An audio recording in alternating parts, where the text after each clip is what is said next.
Hey, day 4, out for a run. Church bells singing. In China, you can have freedom of religion, you just can't speak against the Communist Party. But other than that, you're pretty free to do what you want. We're going to start off another great day today and learn a lot of cool things. Some things I learned yesterday was the real estate price here in Beijing are just insane. You know, $1.5 million for a flat, for a small apartment, 900 square feet for an average person. So back when Beijing was emerging and becoming a major center for the Chinese economy, 25 years ago, people started buying these at a very reduced price, for nothing. And now they're very wealthy because they own 2 or 3 of these. And another thing I found out that I thought was absolutely fascinating was there are only 5,000 permits to buy a car. You can't just go out and buy a car. You have to get a permit to buy a car from the government. And there are only 5,000 issued a month in Beijing.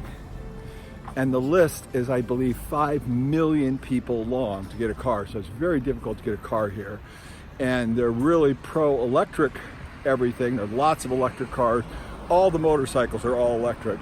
And they do that, as I said in one of my earlier videos, to reduce pollution, but they didn't evaluate the unintended consequences of the cost of producing the batteries and recycling the batteries, so it's actually quite a little nightmare for them ecologically. But the air is cleaner than it has been when I've been here in the past. Lots of just really fascinating things about this place. Number one, super, super, super expensive. I don't even know how people live here.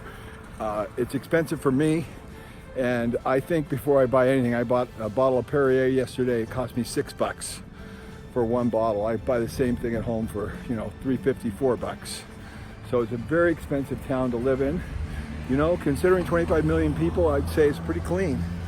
It's not Japan clean, but it's pretty clean. They don't wash the streets or anything like that, but there's no garbage anywhere. People are very civilized, walked around a lot. Just really enjoyed it. Big learning experience. I'm listening for the second or third time now a book on China, just to understand the Cultural Revolution that happened in the 60s and 70s and what happened then. I'm just really evaluating China then and the China now. What a difference. Holy mackerel. Have they come a long way.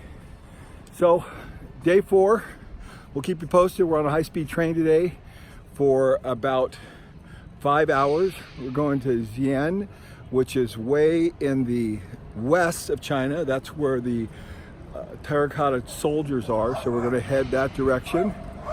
And hopefully lots of interesting things to see along the way, because I haven't been over to that part of China before in all my travels. So we'll see how it goes. So before we got on the train, we went over to one last stop in Beijing, and that's the Temple of Heaven. It was quite beautiful, a huge park area. The temple area is not that big, but the park is gigantic. Rectangular in shape, only one floor. The old name was called the Hall of Great Sacrifice.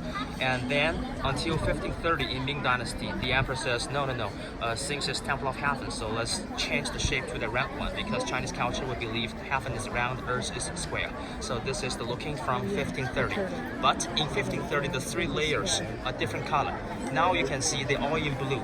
But back to 1530, the top layer used to be blue, symbolic the sky, the heaven. The middle layer used to be yellow, symbolic the royal family. The bottom layer used to be green, symbolic the populace. And until 1751, Qing Dynasty, the emperor says, let's change all of them into blue, because here's the Temple of Heaven. So this is the looking from 1751 actually. But 1889, the main building was burned down by the Latin fire. This is a replica in 1890. So this is around 120 years old. So the whole building quite famous all over China. So the whole stuff, no single nails at all. And it's supported by 28 huge columns, divided into 3 main circles. The first circle in the middle, 4 pieces, symbolic the 4 seasons. Second circle, 12 pieces, symbolic the 12 months. And third circle, another 12, symbolic the 12 Chinese zodiacs. So that's the layout of the building. What is inside? No statue, only a shrine, just like what you saw in Confucius Temple. So no images everywhere, the same idea. So a shrine with a plaque in the middle, write down the name, God of Heaven. So this is inside looks like. So we continue to walk around the temple area. It's just absolutely huge. A little bit of rain, wasn't too bad, just a little bit of sprinkles, lots and lots of people just taking in all the beautiful sculpture work. And this tree was 700 years old. People reached their hand out to feel the power off of it. A lot of cypress trees. So the entire park is filled with these cypress trees, which are absolutely stunning. They're huge, and this is what they actually built the temples out of. And so it's a huge park area. It's very unusual to have a park this big. I mean, it's the biggest park in all of Beijing.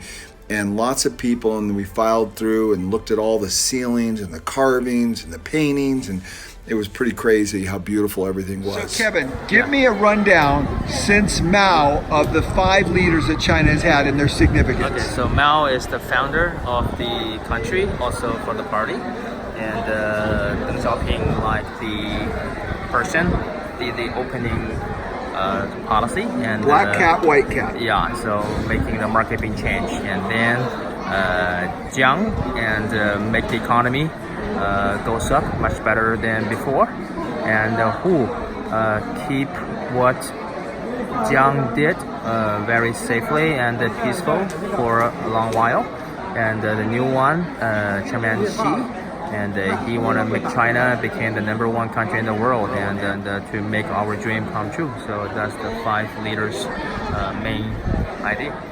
Here, that's the very old looking. No elevator inside at all.